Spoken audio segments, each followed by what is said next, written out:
Most of this generation quits the second they get talked to. You did this wrong, or they get yelled at. It's so easy to be great nowadays because everybody else is, most people are weak. This is a softened generation. So if you have any mental toughness, any ability, if you have any fraction of self-discipline, the ability to not want to do it but still do it, the only way you're ever going to get to the other side of this journey is you have got to suffer to grow. To grow, you must suffer. And some people will get it and some people won't. But they have to see what their journey is to start their journey. Several people live to be 100 years old and they have great lives and they have great kids. Their kids go to college and all sorts of stuff. But somewhere in their life, there was a point where they had a decision to make. They can go left or right on this path. Left was the easy route. Right was the hard route. A lot of people take the easy route. And they had a good life that way, but the better life was going to the right side. And you may have 20 years of pain and suffering to get past it, but a lot of us die never truly starting our journey.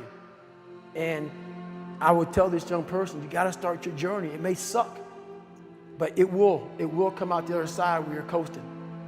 A lot of us, mediocrity is everywhere right now. And we're all trying to find an easy way out.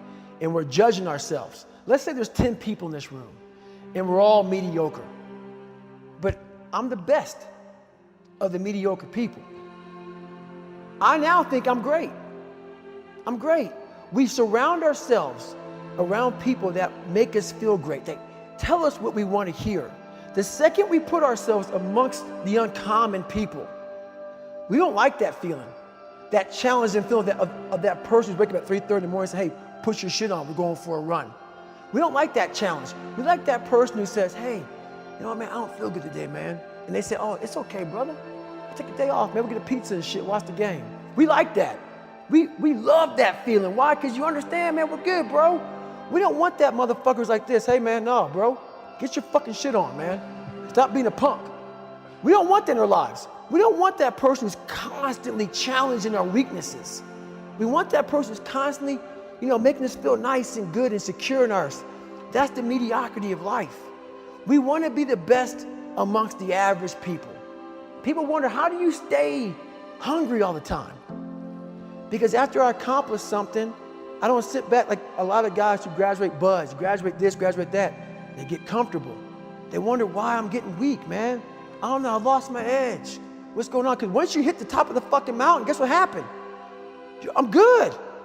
I'm good, so you wonder why you're falling down now. Because once you reach the top of the mountain, you gotta build a fucking another one. That's mediocrity. There's a lot of people in mediocrity who have a nice resume, but they're one-timers, man. They hit a one-time deal, they busted it open, got a lot of money, but they're good. You're mediocre now, man. What are you fucking doing today, tomorrow, the next fucking day? That's why I don't listen to theorists. I don't listen to all that bullshit. I listen to a motherfucker who's like this, man. What's wrong, man? I'm fucking tired, dude. Why are you tired? Because tomorrow, I gotta do the fucking shit again, man. Whatever the shit is that made me fucking nauseous and sick to my stomach, it made me hurt, there's no ending. And that's the person I listen to. That's the person who's gained knowledge. You gain knowledge through suffering. And on the other end of suffering is a world that very few have ever seen. It's a beautiful world because that's where you find yourself. You don't find yourself in over here. You find yourself on the other end. Like the 100-mile race I was on, I ran it for 24 hours. I found myself on the other end of that fucking race. That 19 hours, I found, wow, there's a whole nother fucking world out here that I've never even saw. But the world's in your mind. And that's what all that mediocrity is about. Mediocrity is contagious. You can either live your dreams or live your fears. And I think the majority of people actually are not living their dreams, but are living their fears. So I want to ask you a question. What are your fears? What are you afraid of? What are you scared of? Because we all have fears, don't we? We all have something that's blocking us, that's holding us back. And as we begin to look at life, what we realize is that the reason that most people are not living out their true potential, are not doing all of the things that they would really like to do, is because of fear. Some people call fear false evidence or expectations appearing real. I'm reminded of the story of a guy that was living in an area where he had some new neighbors, and these neighbors had a bulldog. And when he came home every day, this bulldog used to chase him about a half a block from his house. Every day, he would have to streak home. I mean, he would just run. This bulldog would be right on his heels. And so he just got tired of that, because he would go home about a half a block away from home. He would look around for this bulldog, and he wouldn't see him. And he would go walking casually along, and this bulldog come out of nowhere, woo, woo, woo, and start chasing him. He'd run home. So this one day, he just got tired. And so when the bulldog was running after him, he started running. He saw a rock, and he stopped to pick it up to throw at the bulldog. And when the bulldog got up on him, he started barking. He realized the bulldog didn't have any teeth in his mouth. Then he started chasing the bulldog. If you don't get on away from it, because the most the bulldog could have done is gum, you know. And so, you know what? Most people go through life running scared. Running scared from things that have no teeth in them, because they're false expectations appearing real. That, see, we're brilliant enough to scare ourselves to death. You realize that? There are some people actually who get a kick out of scaring themselves to death.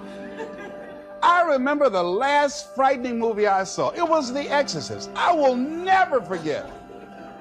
I was so frightened when I came home. I'll never forget. I drove in the driveway, and I had already called my former wife and said, listen, turn the lights on.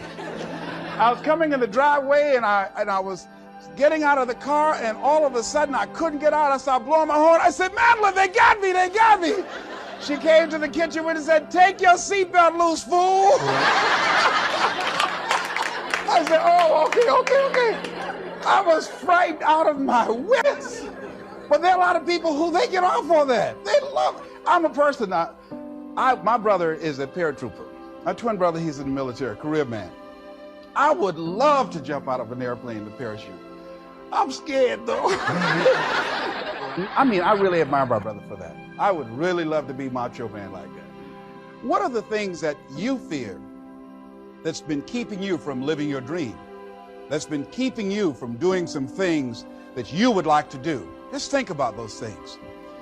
And how do we begin to handle that? Abraham Maslow said that life is about growth. And he said, you can either go back to your comfort zone, and there you won't find any growth, or you must be willing to go forward and face your fears again and again and again. Because you're never going to have a fear-free existence. I mean, some fear is acceptable and legitimate. There are some things that you really should be afraid of. Now, you shouldn't allow it to immobilize you. You acknowledge it, you take it into account, and you carry yourself accordingly.